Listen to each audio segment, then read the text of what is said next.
मध्य प्रदेशातील रेवा जिल्ह्यामध्ये भटलो नावाचे छोटे गाव आहे. याच गावात राममिलन कौल हे 60 वर्षाचे गृहस्थ आणि त्यांचा परिवार राहतो. त्यांच्या मुलाचा विवाह झाला होता. त्याला 2 मुलेही झाली होती. सारे काही सुरळीत चालले होते. मात्र 3 वर्षापूर्वी एक विपरीत घडले. राममिलनच्या मुलाचा मृत्यू झाला. त्याची पत्नी नीता आता विधवा झाली होती. राममिलन खचून गेले, पण खचून चालणार नव्हते. कारण तरुण सून, 2 नातवंडे होती. त्यांचे काहीतरी बघावे लागणार होते. त्यामुळे राममिलन यांनी डोळे पुसले आणि कामाला लागले. दुसरीकडे नीताही शेतातील काम उपसू लागली होती. आता तिलाच संसाराचा गाडा ओढायचा होता. तिला गावातील लोक मदत करत होते. ती एकटी असल्याने तिच्याबद्दल सगळ्यांनाच सहानुभूती होती. नीता 2 मुलांची आई असली तरी ती अजून तरुण होती. वयाची अवघी 25वी पार केलेली नीता विधवा झाली होती. तिची आधीच तिच्या आयुष्यात एकाकीपण आले होते. ती राबत असली तरी मनाने खचून गेली होती. एकटी असताना तर तिला नवऱ्याची जास्तच आठवण येत होती. पुरुष सुखासाठी आसुसलेले तिचे शरीर तिला अस्वस्थ करत असे. पण पुन्हा कामाच्या व्यापात ती सगळे विसरून जात होती. समाजात आंबट शौकीनांची मोठी संख्या आहे. अलीकडे तर मोबाईल, इंटरनेटमुळे कोवळ्या वयातील मुलांच्या मनातही वासनेचे विष पसरू लागले आहे. लहान वयातील मुलांचे मनही दूषित होत असून मोठ्या महिलांकडेही ते कामुकतेने पाहताना दिसतात. भटलो गावातही काही तरुणांच्या मनात वासना भरली होती. त्यांची नजर गावातील महिलांवरून फिरत होती. यामध्ये एक होता सुनील कौल हा नौजवान. सुनील अवघा 17-18 वर्षाचा होता, पण त्याच्या मनात वासनेचे तुफान उठले होते. तो अनेक बायकांकडे कामुक नजरेने पाहत होता. यातच त्याची नजर नीतावर पडली. नीता त्याच्यापेक्षा 10 वर्षांनी मोठी होती, विधवा होती, 2 मुलांची आई होती. तरीही त्याची नजर तिच्या शरीरावरून फिरत होती. तिचे जवान शरीर पाहून तो उत्तेजित होत होता. तो नेहमीच कामात तिला मदत करत असे. तो काही ना काही निमित्ताने रोजच तिच्याकडे यायचा, तिच्याशी बोलायचा. काय मदत करू का अशी विचारपूस करायचा.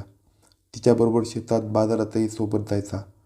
तो लहान असल्याने कोणाला काही वाटत नव्हते, पण त्याच्या वागण्यात काहीतरी वेगळे आहे असे तिच्या लक्षात आले. तिने नजर ठेवली तेव्हा त्याच्या नजरेतील कामुकता तिच्या लक्षात आली. तिला अवघडल्यासारखे वाटू लागले. मिसळीने फुटलेल्या पोरांकडून तिला ही अपेक्षा नव्हतीच. तिच्या डोक्यातून सुनीलच्या नजरेतील कामुकता जात नव्हती. ती अंथरुणावर पडली होती. डोक्यात विचारचक्र सुरू झाले. सुनीलचा विचार तिच्या डोक्यातून जात नव्हता. नुकताच जवान झालेला मुलगा कसा असेल या विचाराने ती उत्तेजित झाली. त्याचे कोवळे नवखे शरीर तिच्या कल्पनेत दिसू लागले. तिच्या मनात वासनेने थैमान घातले. ती लोकलाज विसरली, नातेगोते विसरली. सुनीलसारखा नवखा पोरगा मिळाला तर भोगायचा असा विचार तिने पक्का केला. दुसऱ्या दिवशी ती त्याच्या पार्टीवरच होती. तो नेहमीप्रमाणे आला तसे तिने त्याला हसून बोलावले. शेतात चल म्हणाली. तो तयार झाला. दोघे शेताकडे निघाले तेव्हा ती मुद्दामच त्याला अंग घासून चालत होती.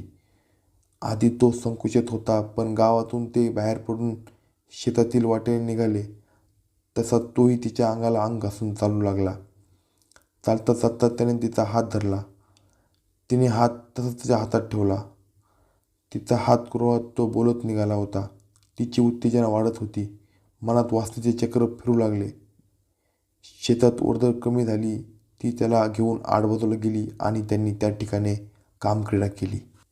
दोघांना आता एकमेकाची चटकच लागली. संधी साधून ते एकमेकांना भेटत, कामक्रीडा करत, संभोग करत. त्यांच्यातील ह्याच चाळ्यांची कोणालाही शंकाही आली नव्हती. वाईट गोष्ट कधीच लपत नाही.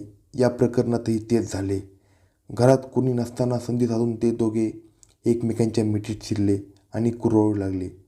एकमेकांशी चुंबने घेण्यात ते इतके मग्न झाले होते की तिचा सासरा आलेलेही त्यांना लक्षात आले नाही. सुनीलच्या मिठीत सून नीताला पाहून सासरा राममिलनच्या तळपायाची आग मस्तकात गेली. त्याने हातातील काठीने दोघांना चांगलेच झोडपले. परत माझ्या सुनेच्या नादी लागलास तर याद राख असा दम देऊन त्याने सुनीलला हाकलून लावले. तर नीतालाही चांगलीच समज दिली. हे प्रकरण त्याने घरातच मिटवले. कारण बाहेर कोणाला कळले तर बदनामी होणार हे राममिलनला माहीत होते. त्यामुळे जास्त बोबाटा न करता त्याने सुनेवर पाळत ठेवली. तिला एकटीला बाहेर जाण्यास मनाई केली. पण आता लागलेली चटक काही सुटत नव्हती. नीताला सुनीलशिवाय चैन पडत नव्हती, तर सुनीलला नीताच्या शरीराशिवाय काही दिसत नव्हते. दोघे दोन बाजूला तळमळत होते. त्यांच्यातील संपर्क कायम होता. अखेरीस सासऱ्याचाच काटा काढावा असे नीताने ठरवले. त्यासाठी तिने सुनीलला तयार केले. तिच्यासाठी सुनील तयार झाला. मग दोघांनी मिळून सासरा राम मिलनचा खून करण्याचा कट रचला. दिनांक 31 ऑगस्ट रोजी दिवसभर सारे ठीक चालून होते. राम मिलन काम आटपून घरी आला. जेवण खाणे आटोपले. त्यानंतर तो छोट्या नातीसह बाहेरच्या खोलीत झोपला, तर मुलाला घेऊन सून नीता आतल्या खोलीत झोपली. राम मिलनला माहीत नव्हते की ही त्याची शेवटची रात्र आहे. मध्यरात्रीची नीरव शांतता पसरली होती. सुनील दबक्या पावलाने तिच्या घराजवळ आला. दोघांचे मोबाईल चॅट चालू होते. तिने दरवाजा उघडून त्याला आत घेतले. राम मिलन गाढ झोपला होता. ही संधी साधत तिने छोट्या मुलीला उचलले आणि आतल्या खोलीत नेऊन झोपवले. तर बाहेर सुनील वृद्ध राम मिलनच्या उरावर बसला होता. त्याने त्याचा गळा जोराने आवळण्यास सुरुवात केली. इतक्यात नीता त्याच्या मदतीला आली. तिने सासऱ्याचे डोके दाबून धरले. त्याला हालचाल करू दिली नाही. तर सुनील पूर्ण ताकदीने गळा आवळत होता. काही वेळातच राम मिलन थंड पडला. तसा सुनील बाजूला झाला. सुनील घरातून निघून गेला, तर नीता आतल्या खोलीत जाऊन झोपली. दुसऱ्या दिवशी सकाळी नीताचा मुलगा उठला. आई आणि बहीण झोपलेली आहे हे पाहून तो बाहेर आजोबांकडे गेला. कारण ते लवकर उठतात हे त्याला माहीत होते. तो बाहेर गेला तर त्याचे आजोबा निश्चित पडले होते. हे पाहून तो घाबरला. त्याने आत जाऊन आईला उठवले. तिने बाहेर येऊन पाहिले. सासऱ्याचा अंत झाल्याने ती आक्रोश करू लागली. लोक जमा झाले. पोलीस आले. हा खून आहे हे पोलिसांच्या लक्षात आले होते. पण कोणताही धागादोरा सापडत नव्हता. पोलीस गोपनीय पद्धतीने तपास करत होते. ऑगस्ट महिना संपला. सप्टेंबर संपला. ऑक्टोबर महिना सुरू झाला. तोवर पोलिसांच्या हाती एक धाबा सापडला. तो म्हणजे नीताचा मोबाईल. नीताने सासऱ्याच्या मृत्यूनंतर मोबाईल बंद ठेवला होता. तो अलीकडेच तिने सुरू केला. तिकडे पोलिसांनी तिचा मोबाईल ट्रेस करण्यासाठी लावला होता. तिचा फोन सुरू होताच पोलिसांना माहिती मिळाली. कॉल डिटेल्सवरून सुनील सापडला. या सुनीलबरोबर तिचे अनैतिक संबंध असल्याची माहिती पोलिसांच्या हाती लागली. घटनेच्या रात्री हे दोन्ही फोन राम मिलनच्या घरात असल्याचे दिसून आले. सगळे धागे जुळे. तब्बल 3 महिन्यानंतर नीता आणि सुनील पोलिसांच्या जाळ्यात सापडले. अशाच नवनवीन मराठी क्राईम स्टोरीसाठी कलम 302 या मराठी चॅनेलला लगेच सबस्क्राईब करा.